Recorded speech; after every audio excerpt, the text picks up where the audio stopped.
Good morning, you're watching Breakfast with Bill Turnbull and Susanna Reid. On the programme today, we're asking whether doctors need better training on how to break bad news. Kate Granger thinks so. She's a cancer patient and a doctor herself, and she'll be here to tell us why she believes many of her colleagues are getting a very important part of their job wrong.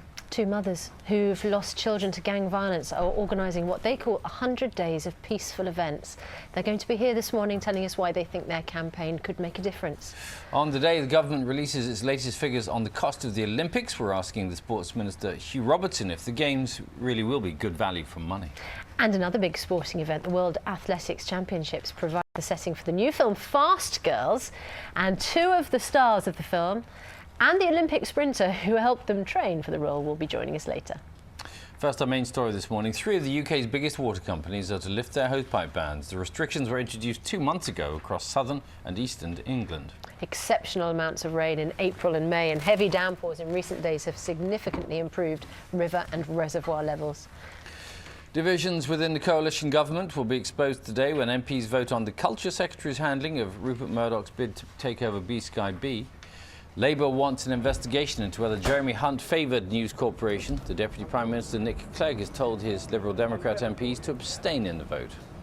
Mr Clegg will also give evidence to the Leveson inquiry into press standards today. Scotland has strengthened its warning on the health risks of diesel exhaust emissions, saying they can cause lung cancer. The Duke and Duchess of Cambridge today for a visit to the East Midlands. Yes. Duchess of Cambridge, also known as Prince William and his lovely wife Kate. Yes. Catherine. Yeah. Yes. It's just a bit formal. Do you think it is? I think so, yeah. Oh, Yeah, we know them better than that now. Those are the main stories. Steph is reporting on the state of the chocolate industry this morning from a chocolate shop. How on earth did she swing that?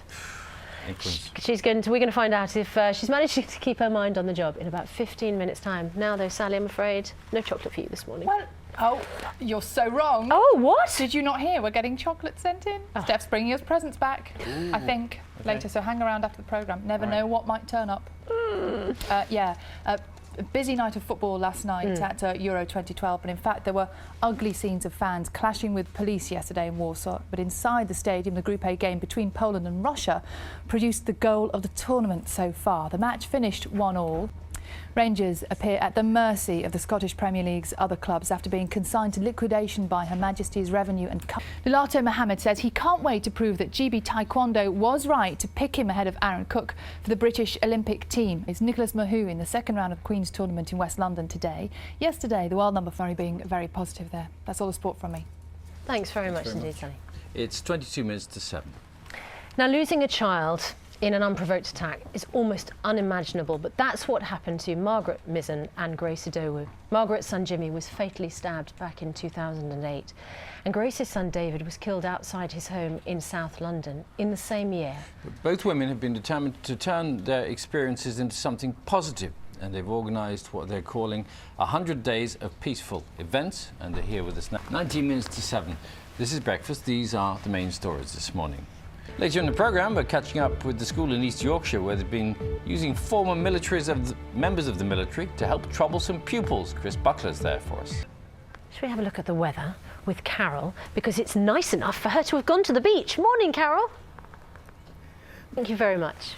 Just all my papers in a kerfuffle. Here we go, we've got them sorted now. Let's unkerfuffle them. The Daily Mail says children are committing depraved sex attacks after having their minds warped by online porn, according to a government expert yesterday. Well, The Independent this morning focuses on The Times says that business must shout. The Sun and the Mirror both leading on the same story of a lottery winner. Those are the papers. Chocolate bars could get sweeter, healthier and smaller. Steph can tell us more. She's at a chocolate factory and she's got big ears, you know. 2012 will be the first Summer Olympics with no sports exclusively for men, now that women's boxing is an official part of the game. However, there are still 2 disciplines which are only for women: rhythmic gymnastics and synchronised swimming. And that has left some people feeling rather unhappy. Tim Muffet has been to the pool with Team GB to dip his toes into the debate. To catch up from what they're doing very well. Yeah. Don't think but I'm going to see synchronised swimming at the Olympics. And I have to say, I would be happy to see the men as much as the women. Of course you would. Yes. We're talking this morning about the Danny Boyle's plans for the opening ceremony for the Olympics. It's been described by one people as it's the Teletubby Olympic ceremony. It's got sheep and horses and clouds and all stuff. It's like an English field, but frankly. it is getting some of you quite engaged this morning. David says kindergarten design with blue Peter sticky back. Pip says sheep in the opening ceremony.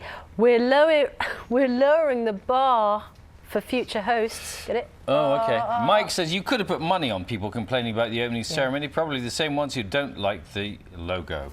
Thank you very much indeed for those. Do keep them coming. It's obviously got people talking. Talking to the Olympics Minister at 8:30 about the Olympics budget, but also throwing him some questions about the opening ceremony. Still to come on Breakfast as well. Right now, let's get news, travel and weather where you are. See you in a moment.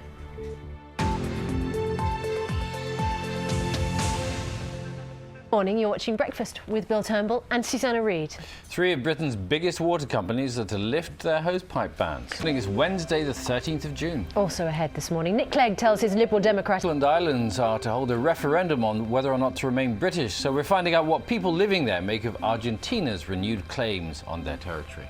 And Carol has the weather this morning. Thank you.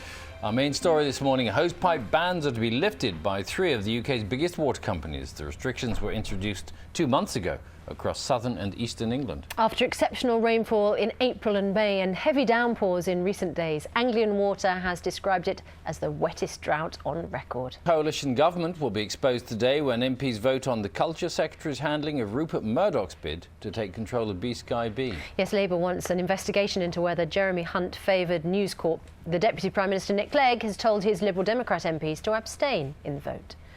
We're going to be speaking to the Liberal Democrat MP Jo Swinson about that in just a few minutes. Well, Nick Clegg's not the only senior politician giving evidence to the Leveson inquiry today. Scotland's First Minister Alex Salmond is also due to appear. Yes, the SNP leader has come under pressure from opposition parties in Scotland over his relationship with Rupert Murdoch. Our Scotland political